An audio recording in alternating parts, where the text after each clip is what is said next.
কথা ধারাবাহিকে আপনারা দেখতে পারবেন যে অগ্নিকে বাঁচাতে এসে এবার মরণ ফাঁদে পা দিল কথা। হ্যাঁ বন্ধুরা, কিন্তু অগ্নি কি বাঁচাতে পারবে কথাকে? প্রিয়া যখন ফোনে তার বয়ফ্রেন্ডের সাথে কথা বলতে থাকে তখন সবকিছু শুনে ফেলে কথা। পরদিন সকালবেলা তারা দেখা করার জন্য যখন প্ল্যান করে তখন প্রিয়ার পিছু পিছু কথাও তার পিছু নেয় এবং কথা সেখানে গিয়ে আড়াল থেকে দেখতে পায় সে একটি ছেলের সাথে দেখা করতে এসেছে এবং তার সাথে যে খুব ভালো অন্তরঙ্গ সম্পর্ক সেটা কথা খুব ভালোভাবে বুঝতে পারে। ছেলেটি জিজ্ঞাসা করে, তুমি কি বাড়িতে কাউকে জানিয়ে এসেছো?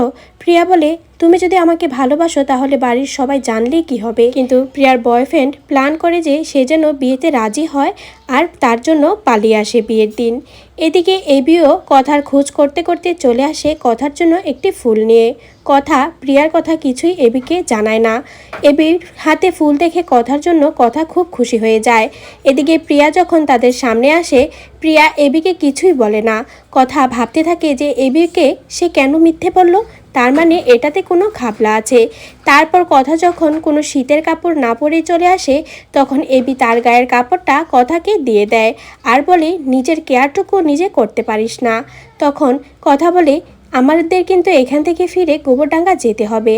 আর এরই মধ্যে কথা যখন বাহির হয়ে যায় তখনই সে হুচুটকে নিচে পড়ে যেতে গেলেই তখন এবি এসে তাকে ধরে নেয় আর বলে, তুই সকাল থেকে এ নিয়ে 3বার পড়েছিস।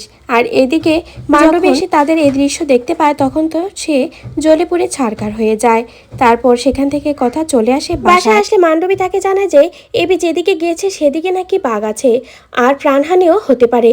এই কথা শুনে কথা তো তার ভালোবাসার মানুষটির জন্য চিন্তিত হয়ে পড়ে আর ছুটে যায় তাকে বাঁচাতে।